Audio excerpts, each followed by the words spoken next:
I've always really liked helping people to learn things. Even when I was in high school, I was always helping my friends with their homework and to study. And then as I was getting toward the end of college with a math degree, I started going on job interviews of finance and things that you would think that you might do with a math degree, and it just seemed miserable. The people interviewing me didn't seem excited or passionate about what they were doing. The other people who were interviewing at the same time seemed kind of crazy and a little too money obsessed, which is not something that I really am. And so I kind of didn't know what I wanted to do, and grad school seemed like a good choice to avoid making a hard decision at that point, but I chose education, and I've never really regretted that.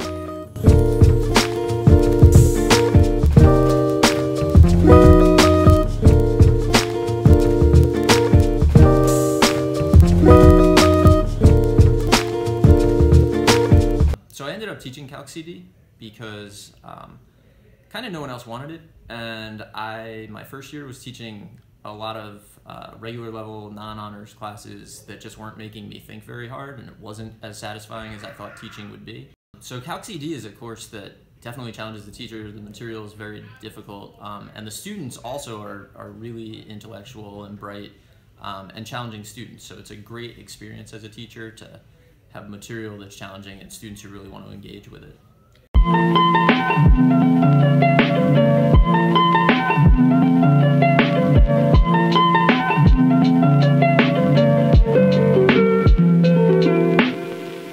I started making sets of notes for each of my classes in probably my second or third year, kind of out of frustration for how long it takes people to copy down a question.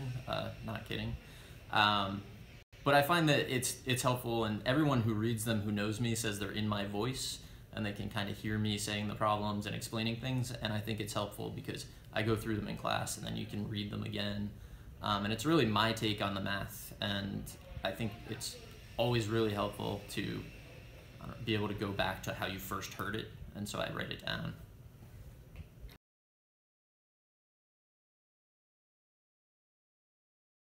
A lot of times students come to period 9 just to do extra problems, and I'll watch them solve the problem and try to figure out how they're thinking about it and help them fix it if there's something wrong, or encourage them to keep doing it if it turns out they're actually doing it right. Almost all my students at some point come period 9, but the math analysis students show up all the time, and they're really eager to do more problems and learn more, and they just constantly want more practice and more discussion about it. And then it kind of tapers off. Calc AB shows up a little bit, and then by Calc CD, even though the material is really hard, the seniors that are in there they just don't want to do it anymore.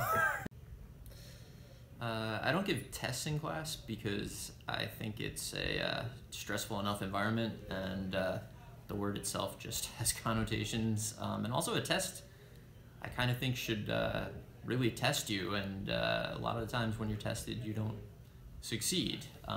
So I think quizzing is a more friendly environment for the students.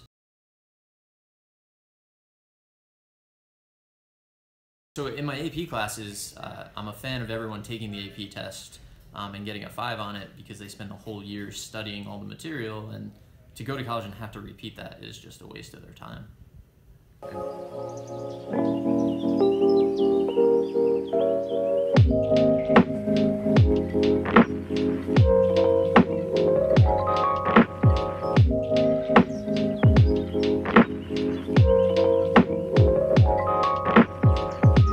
The math analysis students tend to be very high achieving, and the stress that goes with that.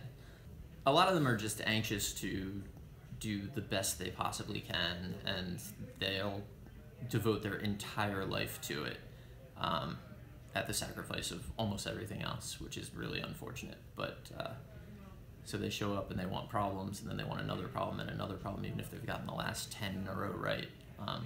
So it's, I don't know, a confidence issue maybe, but it's high stress for them. I think the most important part about teaching is building relationships with my students. About half the students who come back to visit aren't doing anything with math, and they're happy that they took AP to get the credits to never take math again. and they're just sharing with me that now they're a psych major or they're going to the nonprofits. Math isn't part of their life, but their relationship.